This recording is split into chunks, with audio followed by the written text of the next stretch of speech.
Hi అండి. అందరికీ నమస్తే. నా వంట మీ ఇంట ఛానల్‌కి స్వాగతం అండి. ఈరోజు ఒక మంచి వీడియోని మీతో షేర్ చేసుకుంటున్నాను. ఇప్పుడు కార్తీక మాసం కదండీ! చాలామంది ఉల్లి తెల్లులు లేకుండా తింటుంటారండి కర్రీస్ అనేవి. అయితే ఈ వీడియోలో నేను గోబీని ఎలా ఉల్లి తెల్లుల్లి లేకుండా కర్రీ చేసుకోవాలనేది ఈ వీడియోలో మీతో షేర్ చేసుకుంటున్నాను. అలాగే ఈ కర్రీ నేను డాబా స్టైల్లోన చేస్తున్నానండి. ఉల్లి తెల్లుల్లి లేకపోయినా కూడా ఈ కర్రీ టేస్ట్ అనేది చాలా బాగుంటుంది. అలాగే చాలా తక్కువ టైంలో చాలా సింపుల్గా దీన్ని మనం తయారు చేసుకొని తినొచ్చండి. ఫస్ట్ నేను ఇక్కడ ఇలా కాలీఫ్లవర్ని తీసుకొని నీట్గా వాష్ చేసి ఇలా చిన్న చిన్న ముక్కలుగా కట్ చేసుకున్నానండి. ఇక్కడ నేను ఒక అర కేజీ వరకు కాలీఫ్లవర్స్ని తీసుకున్నాను. ఇప్పుడు స్టవ్ పైన కళాయి పెట్టుకొని ఒక 3-4 స్పూన్ల వరకు ఆయిల్ అనేది వేసుకోవాలండి. ఆయిల్ అనేది కొద్దిగా హీట్ అయిన తర్వాత మనం ముందుగా క్లీన్ చేసి పెట్టుకున్న కాలీఫ్లవర్ని ఇందులోకి వేసుకోవాలండి. ఇలా కొద్దిగా మొత్తం కాలీఫ్లవర్స్ని వేసుకోవాలి. ఇక్కడ కొద్దిగా అర స్పూన్ వరకు పసుపు, అర స్పూన్ కారం, అలాగే అర స్పూన్ గరం మసాలా, కొద్దిగా సాల్ట్ వేసుకోవాలండి. వేసుకొని జస్ట్ కలుపుకోవాలి.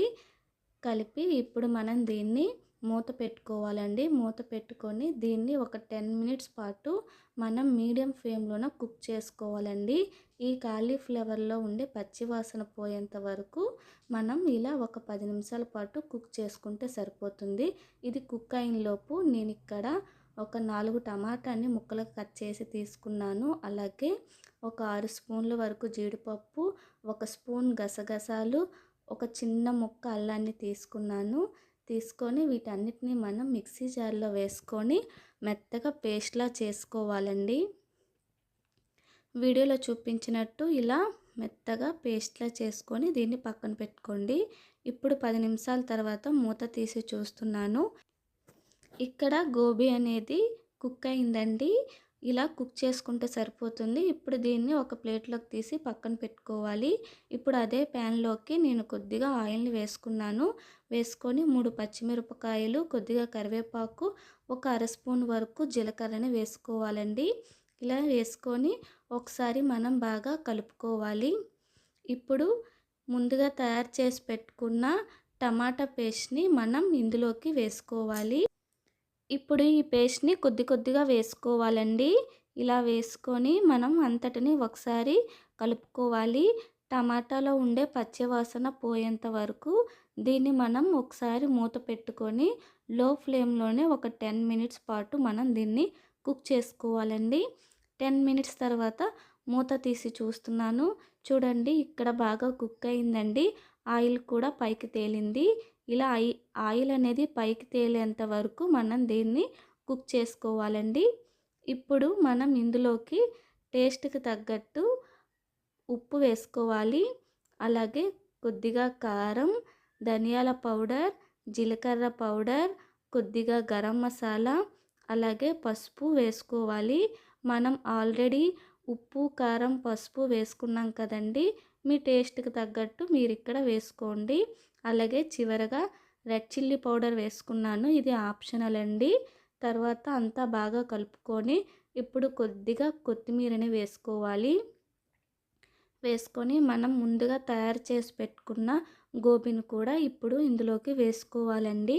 ఇలా గోబీ మొత్తం వేసుకొని ఈ మసాలాలన్నీ గోబీకి పట్టేటట్టు మనం ఒకసారి బాగా కలుపుకోవాలి. ఇప్పుడు ఇందులోనికి మనం తగినన్ని వాటర్ వేసుకోవాలండి. మీకు గ్రేవీ అనేది ఎలా కావాలో చూసి దాన్ని బట్టి మీరు వేసుకోండి. ఇలా వాటర్ వేసుకొని ఒకసారి మనం అంతా కలుపుకోవాలండి.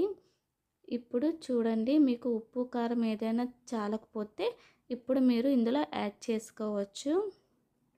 నాకైతే ఇక్కడ అన్నీ సరిపోయాయండి. ఇప్పుడు నేను దీన్ని మూత పెట్టుకొని మీడియం ఫ్లేమ్లోన ఒక 5 మినిట్స్ పాటు కుక్ చేసుకున్నాను. 5 మినిట్స్ తర్వాత మూత తీసి చూస్తున్నాను. కర్రీ అనేది రెడీ అయిపోయిందండి. వీడియోలో చూపించినట్టు గ్రేవీ కన్సిస్టెన్సీ అనేది ఇలా ఉండాలండి. చల్లగైన తర్వాత ఇంకా కొద్దిగా దగ్గరికి అవుతుంది కదా! అంతేనండి. ఇప్పుడు దీన్ని మనం సర్వింగ్ బౌల్‌లోకి తీసుకొని సర్వ్ చేసుకోవడమేనండి. చాలా సింపుల్‌గా దీన్ని మనం తయారు చేసుకోవచ్చు. దీన్ని రైస్, రోటీ, బిర్యానీతో తిన్నా కూడా చాలా అంటే చాలా బావుంటుంది. ఒకసారి ట్రై చేయండి. ట్రై చేసి ఎలా ఉందా అనేది కామెంట్ బాక్స్‌లో చెప్పండి. నా వీడియోస్ నచ్చితే నా వీడియోస్‌ని లైక్ చేసి నా ఛానల్‌ని సబ్స్క్రైబ్ చేసుకోండి. Thanks for